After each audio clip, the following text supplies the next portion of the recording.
Salut tout le monde, c'est Monsieur Quinton. Aujourd'hui on se retrouve pour un tuto PES 2016 où on va parler pressing et récupération de balles. C'est pour ça que derrière j'ai mis Matuidi qui est pour moi un des meilleurs milieux récupérateurs du monde. Et c'est pas parce que je suis pour le PSG. C'est un aspect du jeu qui n'a pas été beaucoup traité sur YouTube ou sur les sites spécialisés. Donc je l'ai fait aujourd'hui, j'espère que ça vous apportera quelque chose. En tout cas il n'a pas été facile à faire ce tuto. Donc il est assez basique, je vais vous montrer les commandes de base pour faire votre pressing. Et je vais aussi surtout vous donner des conseils pour bien faire votre pressing de façon intelligente et ce qu'il faut éviter de faire. Après ça reste que mon avis. Allez, on commence ce tuto par le pressing classique. Donc là, celui-là, je pense que tout le monde le connaît, je vais rien apprendre à personne.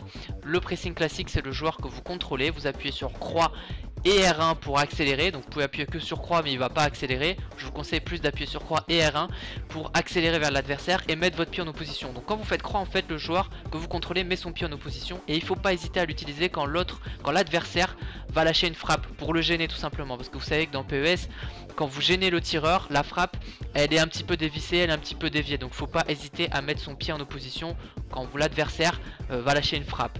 Donc le pressing classique, il faut tout le temps l'utiliser quand l'adversaire a le ballon, tout simplement pour le harceler, pour le gêner. Les maîtres mots de ce tuto, c'est l'agressivité. Pour faire un bon pressing, il faut être agressif, mais c'est aussi et surtout l'anticipation. Il faut savoir bien lire le jeu et anticiper. Vous voyez ici, le joueur en bleu va recevoir le ballon. Il a deux solutions, soit il la met en profondeur là-bas, soit il va s'emmener le ballon au milieu de terrain, ou alors il va partir seul. Mais je sais qu'il va se l'emmener pied droit, donc du coup avec mon joueur, j'anticipe et avec croix, je récupère le ballon.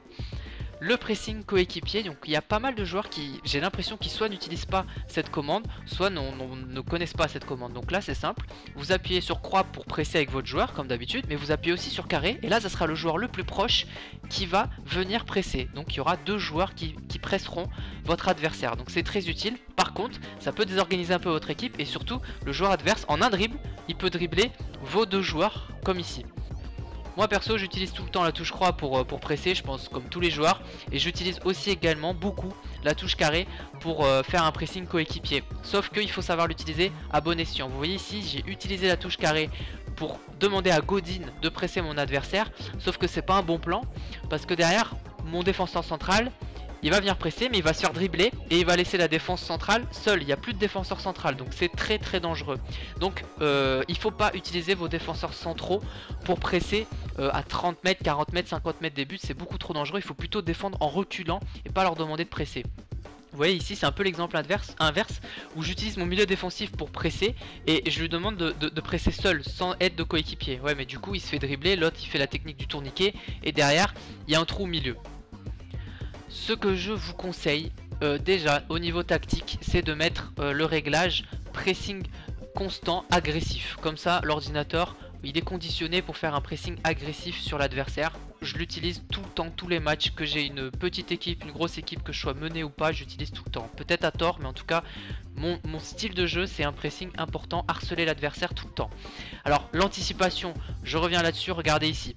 Mon joueur en blanc, il va pas foncer sur l'adversaire avec le bouton croix en appuyant comme un bourrin. Non, il va essayer d'anticiper une passe. Et vous voyez, j'ai réussi à contrer la passe. Bon, derrière, il y arrive quand même, mais j'ai réussi à contrôler. Regardez ici Dextrous, que je salue, avec qui j'ai joué la dernière fois, où là, l'attaquant, il sait que je vais la mettre en retrait. Donc, hop, il anticipe et il récupère le ballon. Voilà, c'est exactement ça.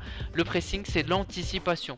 C'est très, très, très important. Vous voyez ici, avec mon défenseur, là, je sais qu'il va me mettre une passe en profondeur. Je le sais, il m'a envoyé un fax avant. Donc, du coup, eh ben, j'ai juste à reculer et à récupérer le ballon.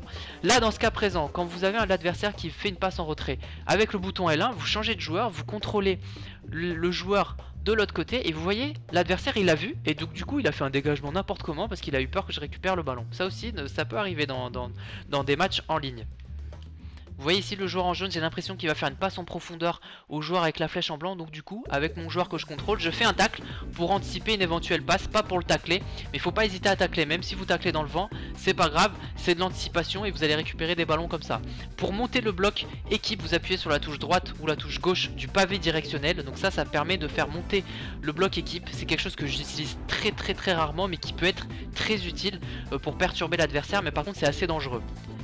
Donc le conseil que je vous donne aussi, c'est quand l'adversaire a le ballon en défense, là il faut contrôler votre attaquant. Donc ici en l'occurrence je contrôle Zlatan et je demande à l'ordinateur de presser lui-même. C'est à dire que c'est pas moi qui fais le pressing finalement, c'est l'ordinateur avec la touche carré. Moi je me contente juste d'essayer d'anticiper les passes qui sont faites, et avec la touche carré je demande aux joueurs de contrôler, de presser l'adversaire. Vous voyez ici je me dis il va déborder, donc du coup avec Zlatan, hop, je l'attends, je le cueille et c'est moi qui récupère le ballon. Mais le gros du pressing finalement c'est l'ordinateur qui l'a fait avec la touche carré. Une fois qu'on arrive au milieu de terrain, là il faut contrôler, il faut laisser l'attaquant en pointe et contrôler votre milieu de terrain pour faire la même chose que ce qu'a fait Zlatan. Voilà, pour résumer, le pressing classique c'est sur croix, le pressing coéquipier c'est sur carré une fois ou deux fois pour demander à deux joueurs de venir presser l'adversaire. Le pressing vous plus le coéquipier, c'est croix et carré pour faire un pressing très agressif à plusieurs, une prise à 2, une prise à 3, et les maîtres mots agressivité et anticipation. Voilà, j'espère que ce tuto vous a aidé, il n'a pas été facile à faire et on se retrouve bientôt pour d'autres tutos.